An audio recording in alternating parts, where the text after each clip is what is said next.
Assalamualaikum warahmatullahi wabarakatuh. Halo teman-teman, perkenalkan saya Fadila dan selamat datang di channel yang akan membahas hal-hal terkait parenting dan juga rumah tangga. Pada kesempatan kali ini kita akan kembali membahas sebuah materi dengan judul Menggapai Kehidupan Suami Istri Bahagia. Untuk teman-teman yang belum mengikuti, ini adalah bagian kedua.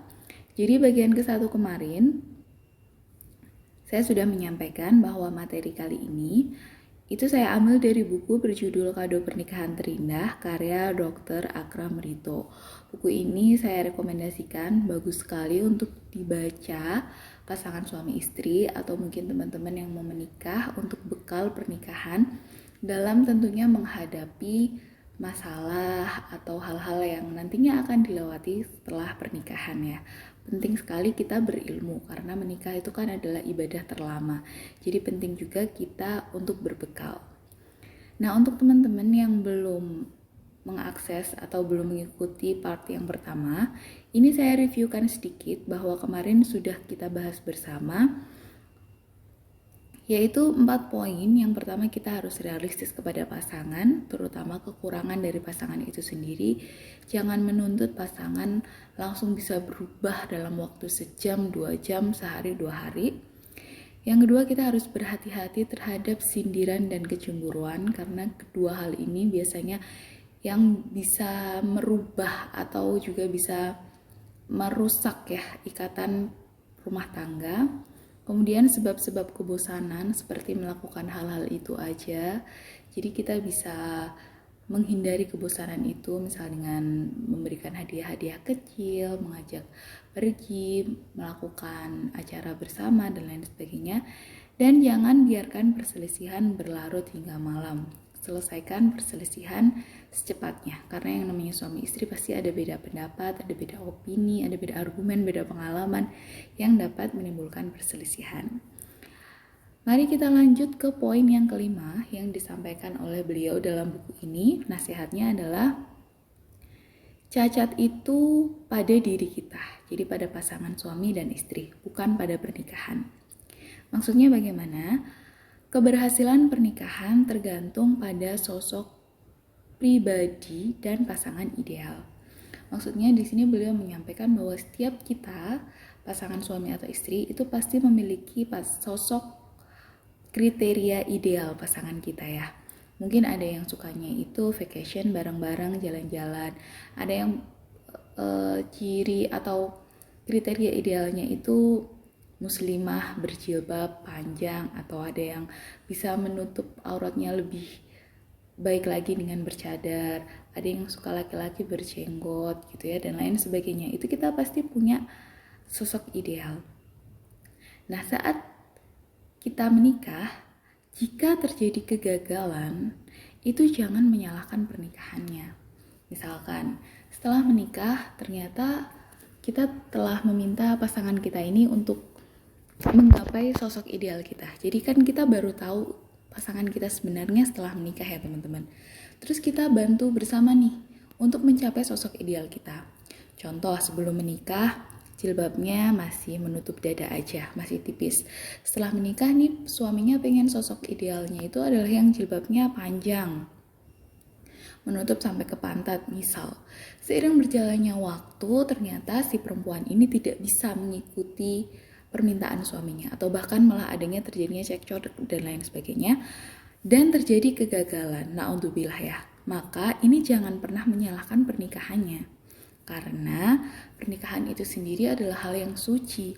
Ingatlah sebuah hadis Nabi yang diriwayatkan oleh Ibnu Majah bahwa nikah itu adalah sunahku. Barang siapa yang membenci sunahku maka bukan golonganku gitu.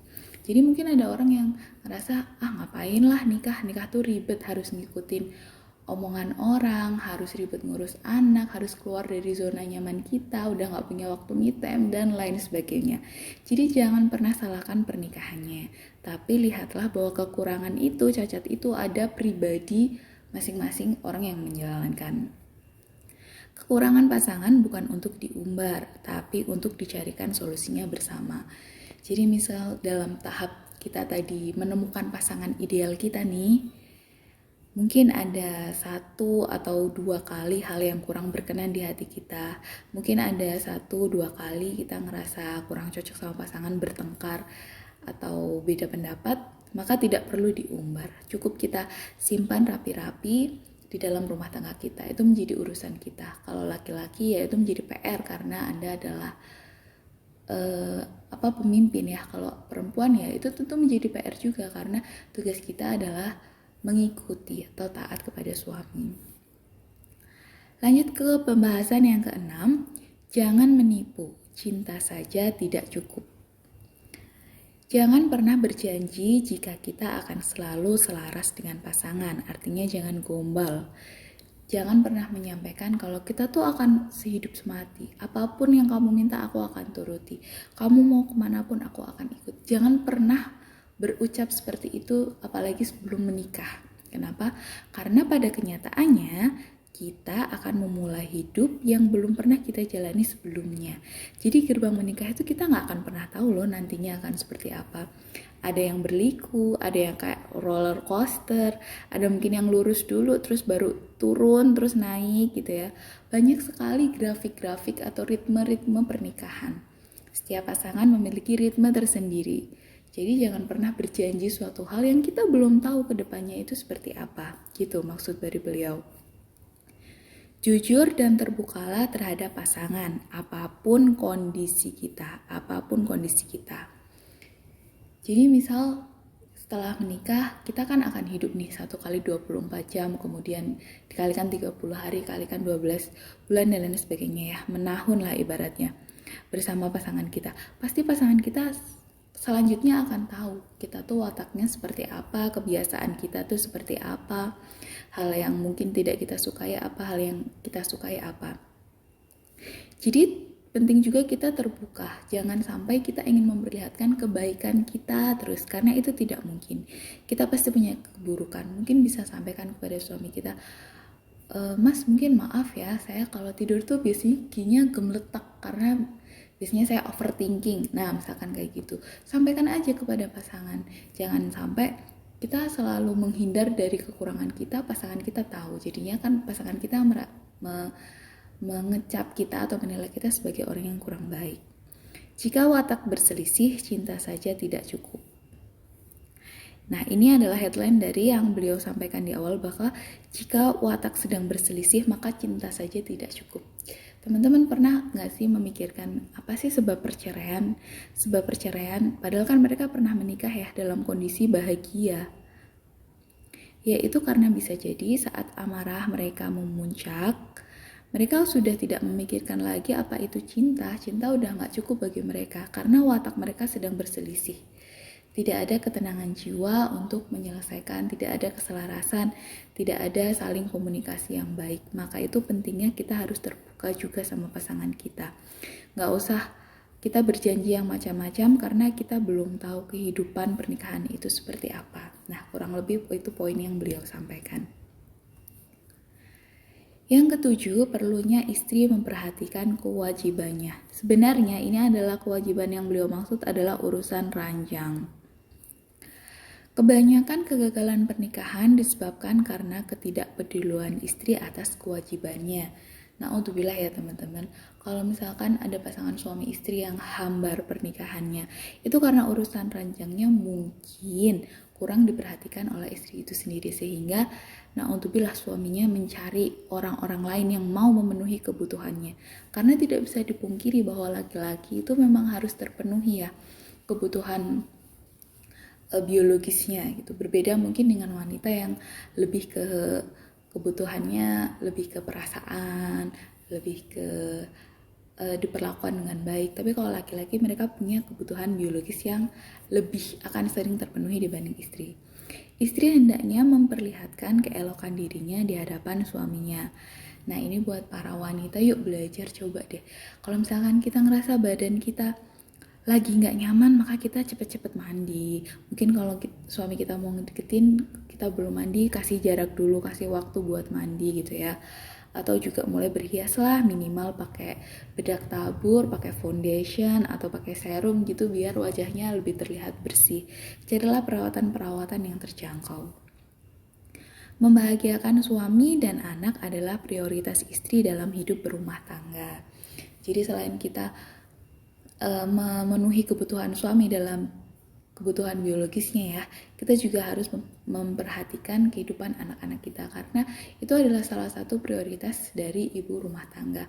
Apa sih yang kita kejar lagi gitu setelah berkeluarga? Ada sebuah kajian yang itu cukup menyentuh bagi saya. Si Ustadz ini menceritakan bahwa setelah kita menjadi ibu rumah tangga, kita menjadi istri, menjadi ibu, kita fokus saja untuk taat kepada Allah, kemudian mengikuti perintah Rasulullah, dan kemudian taatilah suami, maka kita akan bahagia. Dan saya sedikit-sedikit coba menerapkan apa yang Allah minta, apa itu sunnah Rasul, apa itu ajaran Rasul, saya kerjakan dan mulai mentaati suami. Ternyata memang lebih tenang gitu, walaupun mungkin dari segi pendapatan kita nggak dapat terlalu banyak ya, tapi insya Allah setelah saya lakukan itu ternyata memang saya rasa lebih bahagia. Yang kedelapan, cara merespon cinta suami. Laki-laki yang hebat dapat mengatur keluarga dan pekerjaan secara sempurna. Nah, kali ini yang kita fokuskan suami dan pekerjaannya. Oleh karena itu, perempuan memegang peran penting agar terciptanya hal tersebut. Kalau teman-teman pernah dengar video saya sebelumnya, itu saya pernah menceritakan bedah buku dari, saya lupa penulisnya, tapi beliau menuliskan buku judulnya tuh menjadi istri-istri yang sukses. Di situ beliau menyampaikan bahwa saat kita ingin memiliki suami yang sukses, maka kita pun harus menjadi istri yang sukses terlebih dahulu. Jadi semua itu dimulai dari rumah. Kita memegang peran penting agar suami kita itu dapat mengatur keluarga dan pekerjaannya dengan baik. Jangan menuntut suami dulu ya teman-teman. Jadi kita cek dulu ke diri kita. Hendaknya istri selalu mendukung karir suami dan tidak banyak menuntut. Sebenarnya ini adalah 2 poin yang beliau sampaikan. Jadi ada 2 langkah. Yang pertama, kita harus mendukung karir suami, dan kedua, tidak banyak menuntut. Contoh sederhana itu misal, suami kita sedang ada kegiatan ke luar kota. Kemudian kita ditinggal nih sama anak mungkin beberapa hari, 3 atau 4 hari. Nah, tugas kita sebagai istri adalah mensupport suami. Apa pekerjaannya, kita support. Kita siapkan kopernya, mungkin pakaian-pakaiannya, hal yang biasanya dia lupa, misalkan jam tangan, jaket, atau selimut, atau sarung gitu ya. Setelah itu kita tidak perlu banyak menuntut. Misal dalam perjalanan itu 4 atau 5 hari tadi, suami lupa nih, gak tanya keadaan rumah. Misalkan udah makan belum, sekali makan telat ditanyain, makan siang mungkin skip ditanyain. Kita udah ngomel-ngomel, kita udah ngerasa suami kita gak perhatiin kita lagi, mentang-mentang lagi di luar sama temen-temennya gitu ya. Perempuan kan kadang ada rasa seperti itu, sifat seperti itu. Jadi ini yang harus kita kurangi. Jangan sampai suami kita sedang bekerja di luar, kita lebih banyak menuntut dan mengedepankan perasaan kita, mengedepankan ego kita. Nah, kita sebagai wanita harus sedikit demi sedikit mengurangi itu. Mungkin untuk video kali ini saya hanya akan membahas 4 hal ini. Insya Allah akan lanjut ke part ketiga karena kurang 3 poin kalau tidak salah. Dan semoga apa yang saya sampaikan bisa bermanfaat, karena insya Allah ilmu yang kita pelajari, ilmu agama terutama untuk rumah tangga, insya Allah akan berguna sekali. Apalagi buat kita ya sebagai istri yang setiap hari harus mengurus anak, mengurus suami, mengurus rumah, mengurus diri kita sendiri. Terima kasih, mungkin itu yang dapat saya sampaikan. Apabila ada salah dan kurangnya, pastilah datangnya dari diri saya pribadi. Karenanya saya mohon maaf. Dan apabila ada kelebihan, manfaat, dan ilmu yang diperoleh, pasti datangnya dari Allah Subhanahu wa Ta'ala. Saya tutup. Wassalamualaikum warahmatullahi wabarakatuh.